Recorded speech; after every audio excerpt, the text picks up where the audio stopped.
Pronto, então, bom dia a todos. Meu nome é Marina, eu sou atriz do ICEP, e hoje nós vamos continuar nossas sessões de neuroradiologia, falando sobre as malformações congênitas infratentoriais. E para entrar nesse assunto, a gente precisa relembrar um pouco da anatomia do compartimento infratentorial. A gente tem essa linha que eu desenhei aqui, que é a linha do clivus. A gente tem a linha de McRae, que é a linha que demarca o foramen magnum, do basium ao opisthum. A gente tem uma linha aqui representada pelo próprio tentório, e a gente tem linhas que ligam essas outras linhas, formando, de certa forma, um polígono. Esse polígono, ele tem lados semelhantes, né, as dimensões semelhantes, e qualquer alteração nessas faces do polígono, a gente tem que pensar em alguma alteração da fossa posterior, do compartimento infratentorial. Nessa segunda imagem, a gente consegue visualizar também alguns marcos importantes. A gente não precisa saber de todo a anatomia do cerebelo, mas a gente tem que reconhecer as fissuras principais, essa de cima, a fissura primária e a fissura pré-piramidal, que vai dividir o cerebelo em três segmentos, né? Esses três segmentos, eles são de tamanhos também praticamente iguais, e qualquer alteração nisso também a gente deve relembrar. Outro marco, essa seta preta, ela marca o fastígio, né, que é aqui essa pontinha do quarto ventrículo. E ele tem que estar alinhado, mais ou menos, aqui, como se fosse a 90 graus, com essa linha da parte dorsal da ponte, com o plano do quarto ventrículo. Existe ainda um ângulo que a gente pode utilizar, o ângulo tegmento vermiano, tem gente que fala ponto cerebelar também. Ele tem que ser praticamente zero. Aqui nessa primeira imagem a gente tem um cérebro normal, a gente vê que são linhas quase que paralelas entre si, e aqui a gente tem um ângulo aumentado. Isso também pode falar a favor de algumas patologias que a gente vai ver a seguir. E aí a gente vai começar o primeiro caso, se alguém puder já começar descrevendo. Bom dia, Marina. Bom dia, pessoal. Nesse caso aí, nós temos três ressonâncias.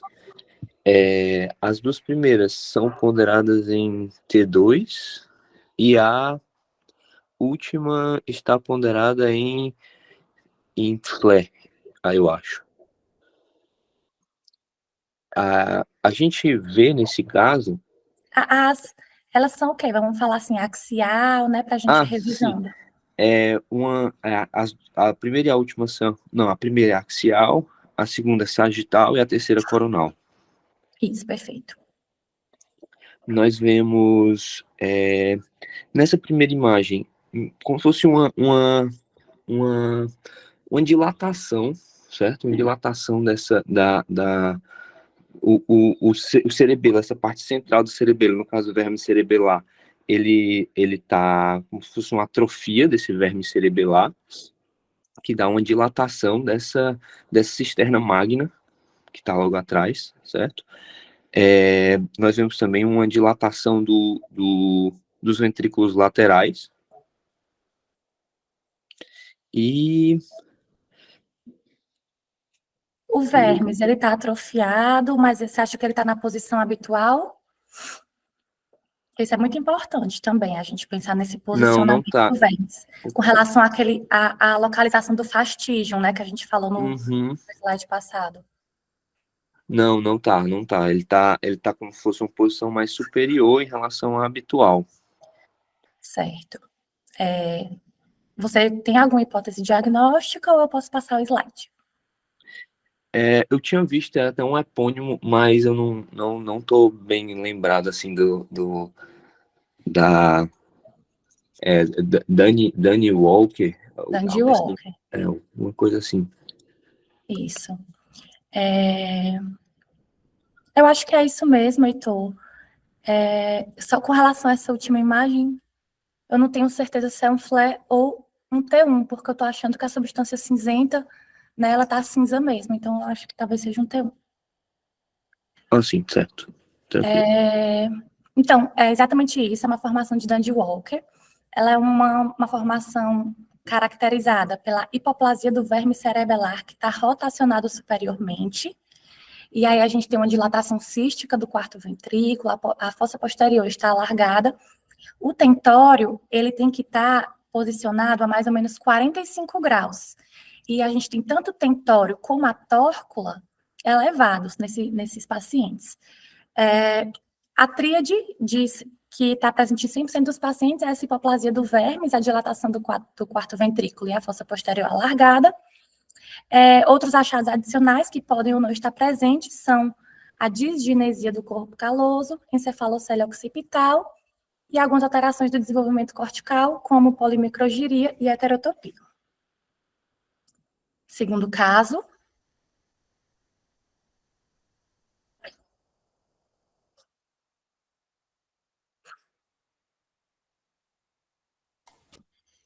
Bom dia, Marina. Bom dia. Vamos lá, temos 2 ressonâncias, né? Acho que ambas ponderadas em T2. Sim. A primeira sagital, segunda axial. E aí, o que eu consigo ver é que tem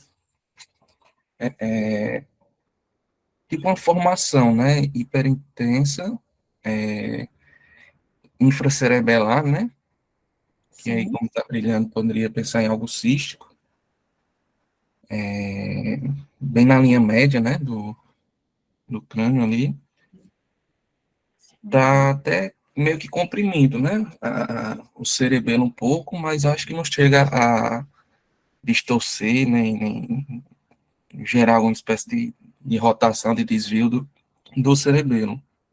Sim. Parece intacto, né? Uhum. O que mais que chama a atenção? Acho que tem até uma certa hidrocefalia aí também, né? Isso. E a gente consegue observar também o flow void aqui mais aumentado, né? Sim, verdade. Bom, de descrição é isso. Alguma hipótese? Nesse caso, acho que poderia pensar naquele cisto da bolsa de Blake, né? Cisto da bolsa de Blake, exatamente. Era isso que eu quis trazer nesse caso. Obrigada, Bruso. Lembrando que a bolsa de Blake, ela é uma estrutura que ela está presente, mas por volta da 12ª semana de gestação, ela sofre uma fenestração, dando origem ao forame de Magendie. E aí aqui a gente tem o fluxo normal, né? Então, deveria ser assim, mas quando a bolsa de Blake não fenestra, e a gente tem essa formação persistente, a gente vai visualizar o que a gente viu na imagem anterior, uma formação cística infracerebelar, também chamado de divertículo do quarto ventrículo. Normalmente ela é uma formação cística na linha média, ela pode ter efeito de massa sobre o verme cerebelar, a fossa posterior pode ou não estar alargada, e a gente muitas vezes vai ver esse flow void aumentado com uma hidrocefalia. Terceiro caso, o paciente fez essa tomografia de rotina e ele foi visto essa formação cística aqui na fossa posterior e ele fez uma ressonância para complementar. Opa, bom dia. Bom dia. Certo. Ele estava com a formação cística, né, na tomografia. Certo. O que eu vejo aqui, primeiro que nós temos um corte axial em T2 e um sagital flare. Acho que é flare. Aí a gente vê que realmente tem um alargamento desse espaço licórico da fossa posterior. O sinal do líquor que tá nessa sequência, né? E aí não vejo hidrocefalia, não vejo alteração do verme cerebelar. E aí eu penso em 2 diagnósticos nesse caso. Penso em megacisternal magna e o diagnóstico diferencial do cisto aracnoide, né? Assim, cisto aracnoide, por se dizer, é um cisto e não só um alargamento dessa região, mas às vezes fica com uma película bem fina, né? Apesar de que o sistema é mais circunscrito. Eu penso mais em mega cisterna magna, mas fico aí com esse diferencial na minha cabeça. Acho que é Perfeito, isso. Gisele. Realmente, o cisto-aracnoide, a maioria das vezes a gente não vai ver a membrana, né? Mas muitas vezes a gente percebe que ele tende a ser um pouco paramediano, né? E não tão mediano. Nesse caso, era uma megacisterna magna mesmo. Para a gente utilizar essa nomenclatura, a gente tem que ter uma cisterna magna de dimensões aumentadas, então, no plano sagital, na linha média, a gente vai medir essa distância, ela tem que ser superior a 10 milímetros, nesse caso era 15 milímetros, então a gente podia falar em megacisterna magna. O cerebelo e o quarto ventrículo estão normais, as estruturas do tronco também estão normais, a gente não vai ter hidrocefalia, e a fossa posterior normalmente também não vai estar alargada. E esse outro caso...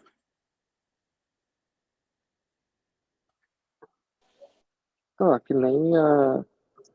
Oi, aliás, que nem a Gisele falou, né, agora há pouco, diagnóstico diferencial de megacistema magna, o estudo de aracnoide.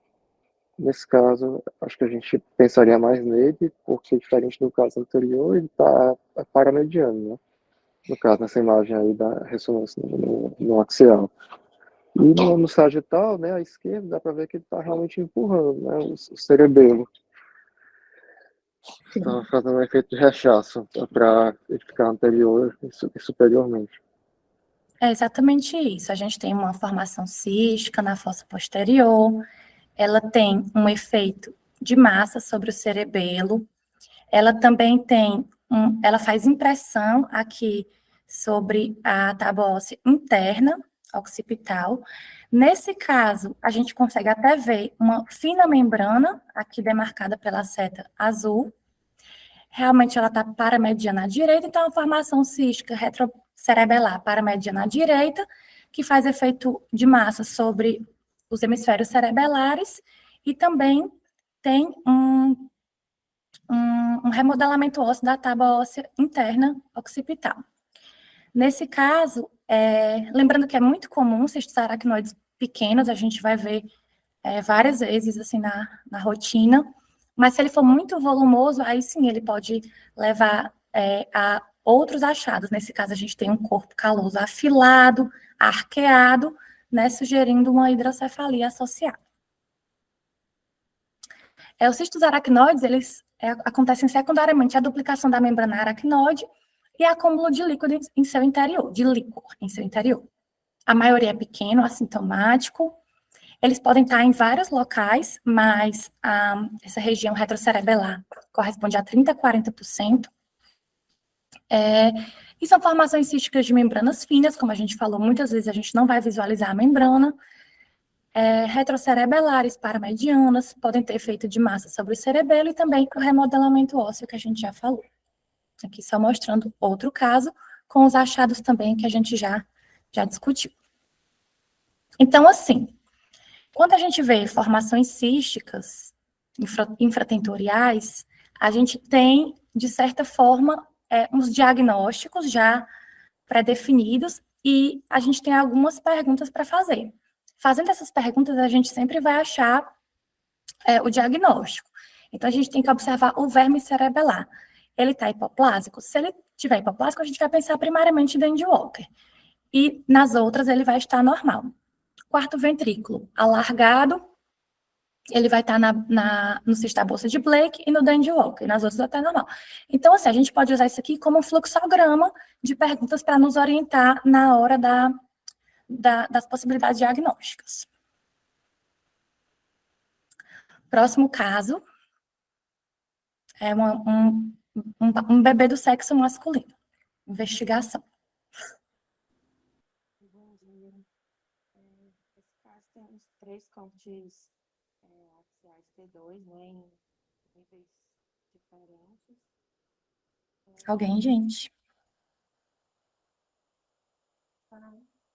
Eu posso... sim, pronto. Desculpa, eu estava falando aqui, acho que não estava saindo. Não estava ouvindo. Então, temos 3 cortes axiais T2, em níveis diferentes, né? que chama mais a atenção aí é aquele sinal da asa do morcego, né? Que é um alagamento aí do quarto ventrículo que fala a favor do... Quando tem ausência ou hipoplasia do verme cerebelar, né? E o sinal do dente molar na terceira imagem, que é quando os pedúnculos cerebelares, eles superiores, eles estão mais alongados e espessados também devido a essa ausência. Acho que está correlacionado realmente à hipoplasia ou do verme cerebelar. Não sei se eu vejo mais tanta alteração assim que seja perceptível em cortes fixos, né, parados, sem estar rolando a imagem, mas eu pensaria na Gilbert, né? Sim, é isso mesmo, né? Esses dois É. sinais, eles são muito sugestivos da síndrome de Gilbert. Aqui, essa imagem mais inferior era só mostrando a ausência do verme cerebelar e os hemisférios cerebelares justapostos, mas não fundidos, tá? Porque tem algumas condições que vai ter, que eles vão estar fundidos. Aqui é exatamente o que a Débora falou, né? O sinal da asa de morcego, devido à conformação que o quarto ventrículo adquire na ausência do verme cerebelar.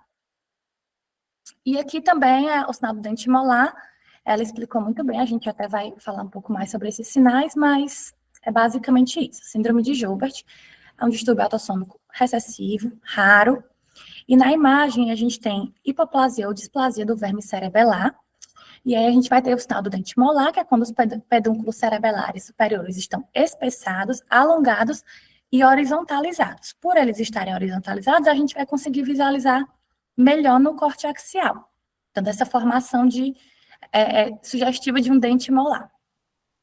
O sinal da asa de morcego, também a gente já falou, a morfologia do quarto ventrículo na ausência do vermes. Em até 30% dos casos, pode ter outras anormalidades do tronco encefálico, dismorfismo da placa tectal, do mesencéfalo, e a ponte também pode estar afilada, em dimensões reduzidas. Com outra condição, macrocerebelo. Macrocerebelo é quando o cerebelo está aumentado, mas ele mantém sua morfologia. Ele pode ser isolado, ou seja, não sindrômico, mas tem bastante correlação com doenças neurometabólicas, principalmente as mucopolissacaridoses. Nos achados de imagem, a gente consegue visualizar um aumento desproporcional do cerebelo, que se mantém com arquitetura e morfologia preservadas. Lembrando que essa condição, ela afeta muito mais os hemisférios cerebelares do que o vermes. Então, aqui está mostrando um cerebelo, né, de dimensões maiores, mas com uma morfologia preservada.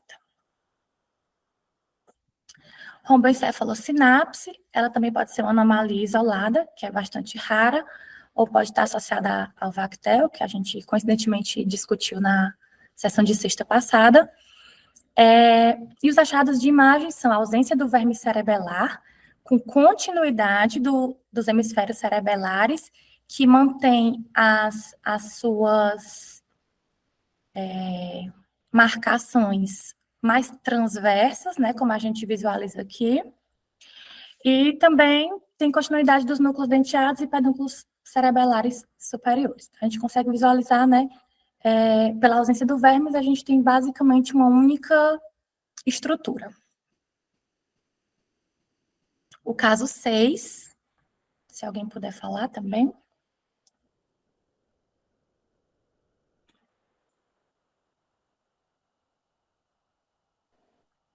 Então aí a gente vê dois cortes sagitais, né? T2, T1, e a gente consegue ver, ou no caso a gente não consegue ver a ponte e o cerebelo, né? No caso, o cerebelo dá para ver uma pequena formação, que eu acredito ser ele, anterior e superior, aí mesmo, tá apontado, e uma dilatação cística da fossa posterior todinha, né, ocupando o espaço que estaria sendo ocupado pelo cerebelo. O quarto ventrículo, acredito que ainda está aí, mas não dá para ver o formato dele, né, claramente, porque não tem os contornos do vermes para poder fazer a delimitação. E basicamente isso. É basicamente isso, Yuri. A gente tem uma acentuada hipoplasia cerebelar, né? A gente tem só um pequeno remanescente aqui. E a ponte, ela também está afilada, retificada, sem aquela curvatura habitual aqui da região ventral, né? Esse caso é um caso de hipoplasia pontocerebelar, é um distúrbio autossômico recessivo com envolvimento da ponte e dos hemisférios cerebelares, tem mais de 10 tipos identificados, alguns relacionados a algumas mutações genéticas específicas, como esse caso aqui de um artigo que era secundária à deleção desse gene Casc. E na imagem a gente vai visualizar lobos vermianos presentes, com número reduzido de folias, e os hemisférios acentuadamente reduzidos. A ponte de morfologia não habitual, então, como a gente visualizou, ela estava mais afilada, e dilatação das cisternas bulbomedulares e do quarto ventrículo. Aí a gente tem também a hipoplasia cerebelar, que pode ser global, como nesse caso, que a gente visualiza uma redução global, né, dos hemisférios cerebelares, sendo que aqui ela é mais evidente à esquerda, ou unilateral, como nesse caso que a gente visualiza o hemisfério cerebelar esquerdo preservado e uma agenesia do hemisfério cerebelar contralateral. Então, com relação aos achados de imagem, a gente tem um cerebelo com morfologia normal ou quase normal, mas com redução de volume e proeminência dos espaços subaracnoides. Ela acomete igualmente o vermes e os hemisférios, e quando ela é unilateral, ela é caracterizada por envolvimento e perda volumétrica variáveis do hemisfério cerebelar e do vermes com a fossa posterior de tamanho normal. Aí a gente tem também a agenesia cerebelar, que é a ausência completa ou quase completa de tecido cerebelar. Ela está muito relacionada à hipoplasia pontocerebelar. O artigo ele traz como entidades separadas, mas todas elas acabam sendo parte do mesmo espectro. A agenesia cerebelar ela pode ser secundária à mutação genética ou ainda uma condição adquirida, como hemorragia durante a gestação ou perinatal. E o que se observa é a mesma coisa, a ausência quase completa das estruturas cerebelares, podem haver remanescentes, tanto do vermes como dos pedúnculos cerebelares médios, e a hipoplasia pontina e a fossa posterior podem estar preservadas ou a ponte e a fossa posterior pode estar preservada ou pode estar alteradas. A fenda cerebelar é uma fissura que se estende desde a superfície externa do cerebelo, através do seu parênquima, em direção ao quarto ventrículo. Nesse local, a gente tem também uma desorientação das folias cerebelares, uma irregularidade da junção entre a substância branca e a substância cinzenta, e uma redução de volume do hemisfério afetado. A gente pode observar aqui no axial também. O sétimo caso, um caso cheio de achados, se alguém puder comentar.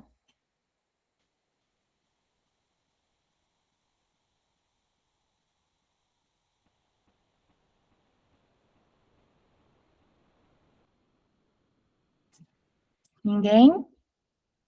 Eu posso comentar, se ninguém for comentar. Eu Pois começo também. comenta. Vamos. Certo. A gente vê aqui a ressonância sagital T1, um corte também axial e outro coronal T2. O que chama mais atenção a priori, né, esse saco, como se fosse um saco herniário, na região occipital. A gente vê que ele está repleto de assim, o sinal igual de líquido cefalorraquidiano, né? E um aparente não, a gente dá para ver que tem um conteúdo encefálico, que eu imagino que talvez seja o cerebelo. E aí a gente, no caso, seria uma meningoencefalocele, né? Também tem uma herniação, eu acho que tem uma herniação, assim, não sei se é tonsila cerebelar, pelo forame magno. Sim. E o quarto ventrículo também tá meio sinuoso, né? Parece estar mais como se fosse filiforme, além dessa hidrocefalia dos ventrículos laterais, chama bastante atenção. Quando eu penso nessas herniações, eu já lembro, assim, eu nem lembro direito as características, para ser sincera, mas eu lembro daquelas malformações de Chiari, né? Eu só não sei, assim, muito, não consegui estudar muito a fundo os tipos, mas, assim, foi algo que eu lembro de ter estudado em outro momento, assim, mais de tipo, nem sei se é isso mesmo, assim, é um diagnóstico que eu me lembrei, mas é isso. Mas é isso. Obrigada. É isso mesmo, Gisele. A gente, nessa primeira imagem, né, no sagitário, a gente visualiza que tem uma falha óssea, e aqui a gente visualiza a herniação de parte do cerebelo e também de meninges, né, em direção a essa formação cística, volumosa, que se forma posteriormente na região occipital, que você descreveu muito bem. O hemisfério cerebelar direito, a tonsila cerebelar direita, ela se inferioriza em relação ao forame magno, e a gente tem alterações da morfologia do quarto ventrículo e também um aumento da uma ectasia dos ventrículos laterais. E agora eu trouxe esse caso realmente para a gente falar das malformações de Chiari, que é um grupo de defeitos associado ao deslocamento caudal congênito do cerebelo e do tronco. Então, a gente vai voltar a falar daquela linha do básion ao opisthon, a linha de McRae. Ela é a linha que demarca o forame magno, e a gente tem que avaliar o tanto que a tonsila cerebelar se insinua inferiormente em relação a essa linha, certo? Então, saindo do esquema e indo para o exame, a gente teria que traçar aqui, do base ao opisthon, a linha de McRae, a linha do forame magno, e fazer uma reta da porção mais inferior da tonsila cerebelar até essa linha. A gente tem vários tipos de malformação de Chiari, a gente vai discutir um pouco sobre eles. A malformação de Chiari tipo 1, ela é a mais comum, a gente também ocasionalmente acaba encontrando por aqui. Ela se relaciona a uma ectopia inferior das tonsilas cerebelares por cerca de 3 a 5 milímetros abaixo do forame magno. Tem referência que usa 5, tem referência que usa 3 em adultos, 5 em crianças. Com relação aos achados de imagem, a gente vai ter uma ectopia inferior das tonsilas, ou de apenas uma tonsila. Quando essas tonsilas se inferiorizam aqui, a gente pode ter essa imagem que a gente vê uma obliteração dos espaços licóricos, né, ao nível do forame magno, a gente não vê coluna licórica anteriormente e posteriormente, nesse caso até tem, né, mas muitas vezes a gente não vê, fica obliterado.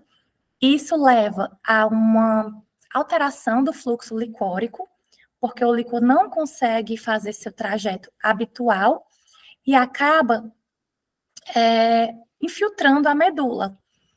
E esse distúrbio com a infiltração do líquido para a medula pode levar à seringomialia, que está presente em até 40% dos casos. Antes de ir para o Chiari 2, eu quis trazer outros dois conceitos. O de Chiari 0, ele não é um conceito muito utilizado, ele por conta que pode gerar confusão, mas o Chiari 0 seria a seringomialia sem a herniação ou com mínima herniação, ou seja, inferior a 3 milímetros. E o Chiari 1,5 seria quando há a herniação das tonsilas e do óbex, mas ele também pode ser considerado uma variante de Chiari 1, apesar de que muitas vezes essa terminologia Chiari 1,5 ela é utilizada.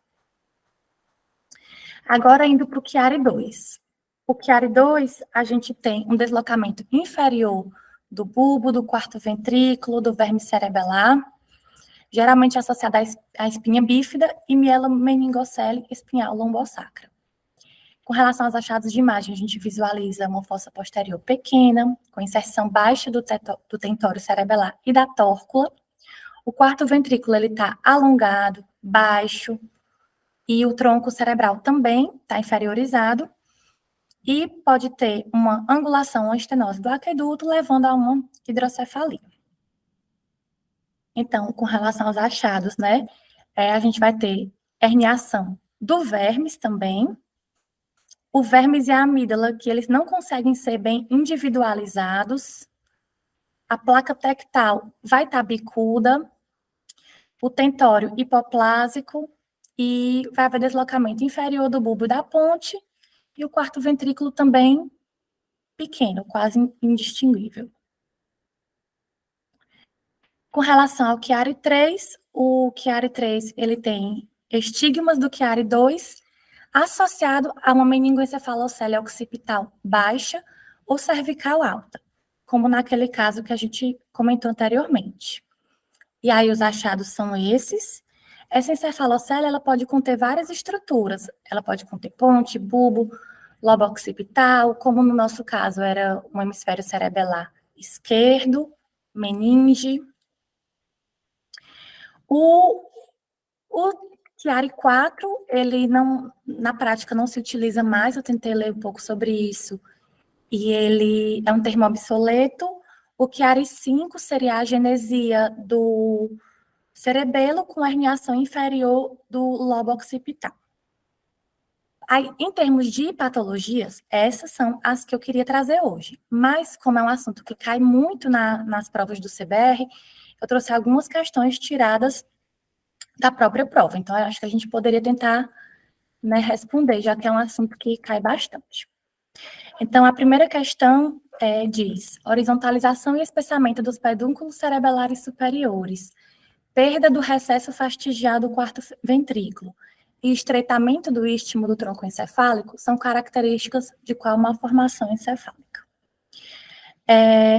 Eu acho que quando a gente pensa nessa horizontalização e espessamento dos pedúnculos cerebelares superiores, a gente já lembra do que foi falado agora há pouco, que isso é o que é responsável pela aparência em dente molar visualizada na síndrome de Joubert, né? Então, seria exatamente essa a resposta. As outras opções hoje seriam fáceis de ser descartadas, mas na hora da prova é importante a gente tentar lembrar realmente desses achados que marcam muito alguma patologia. Sobre as malformações da fossa posterior, assinale a alternativa correta. Os cistos da bolsa de Blake se comunicam livremente com o quarto ventrículo, exercendo efeito compressivo sobre o cerebelo, estando associados à rotação do verme cerebelar. A gente lembra que o verme cerebelar rotacionado é muito relacionado ao Dandy Walker, né? Na formação de Chiari tipo 2, nota-se a herniação inferior das tonsilas e do verme cerebelar pelo forame magno, com o quarto ventrículo de aspecto conservado. No complexo de Dandy Walker, temos uma fossa posterior alargada, com conteúdo líquido que se comunica com o quarto ventrículo, tórcula elevada sem rotação do vermes, a gente sabe que tem a rotação do vermes. Na síndrome de Joubert, os pedúnculos cerebelares superiores estão espessados e horizontalizados, determinando um aspecto de dente molar no plano axial, o vermes é hipoplásico, a gente sabe que sim. A diferenciação entre cisto-aracnoide e megocisterna magna é crucial, visto que o primeiro consiste em indicação frequente de cirurgia pelo risco de compressão de estruturas adjacentes. A gente sabe que a maior parte dos cistos aracnoides são pequenas e não vão fazer efeitos compressivos significativos. Então, na maioria das vezes, não vai ser necessário um tratamento cirúrgico.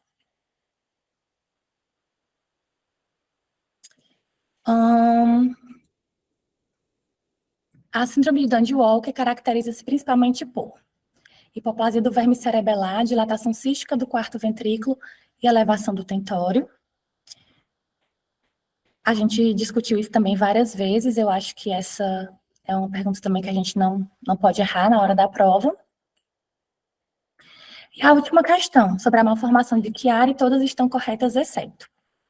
No Chiari 1, observa-se deslocamento inferior das tonsilas cerebelares em cerca de 6 centímetros abaixo do forame magno. No Chiari 1, observa-se a ectopia das tonsilas, obliteração da cisterna magna e mielomeningocele. No Chiari 2, observa-se deslocamento caudal do quarto ventrículo, do bulbo do vermes e mielomeningocele. O Chiari 3 caracteriza-se pela presença de disrafismo occipito cervical. E o Chiari 3, o corpo caloso pode ser digenético e existe hidrocefalia concomitante. A gente também falou... a gente também discutiu bastante isso.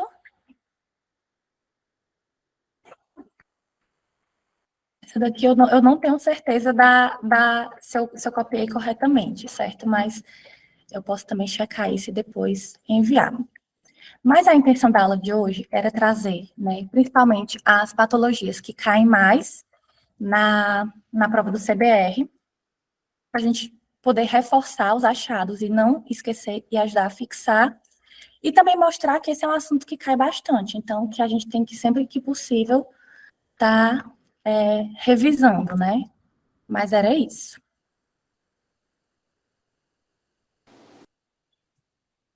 Ok, Mariana. Parabéns, aula bem completa.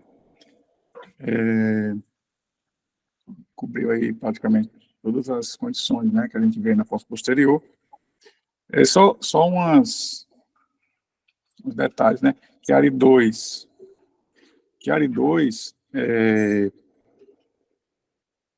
Quando você vai ver nas referências, nos artigos, você fala mielomeningocele, né? Associado com mielomeningocele. Mas não somente, né? Com outras formas de disrafismo também. As variações ali, né? Pode ser uma mielocele, né? E às vezes com disrafismo fechado também, você pode ter um Chiari 2 menos proeminente, sabe? Se tem uma lipomielocele ou uma lipomielomenincele, que são disrafismos fechados, né? Você pode ter uma Chiari 2 menos proeminente, com os achados menos proeminentes na fossa posterior, né? Então, sempre que você vir uma criança com um Chiari 2, só que menos grave, assim, com uma herniação menor, a fossa posterior não tão pequena, então desconfie se ele não tem alguma malformação que passou batida lá na coluna, né? E aí você pode sugerir uma ressonância de neuroeixo, para ver se não tem um linfoma intradural, alguma coisa, que estão muito relacionadas, né? A fossa posterior com malformações da coluna. Que a mielomeningocele é mais grave, aí afeta bastante a fossa posterior. No Chiari 2 também você pode ter alterações supratentoriais, né? Comum, heterotopia, disgenesia do corpo caloso, a aderência intertalâmica, assim, quase, os tálamos, às vezes, quase fundidos. Mas é isso. Tem umas alterações corticais também, né? Interposição dos giros, alterações que a gente chama estenogiria, né? Então, é uma formação bem rica, assim, de achados, né? Bem interessante, Chiari 2. Isso aí, muito boa a aula. Parabéns aí pela participação de todos. Pronto, só para... É porque ficou confuso para mim na hora, mas realmente a resposta é essa, né? Porque ele fala, todas estão corretas, exceto, e a gente sabe que o Chiari 1 não estaria associado no contexto dessas características que foram ditas aqui na opção B. Exato.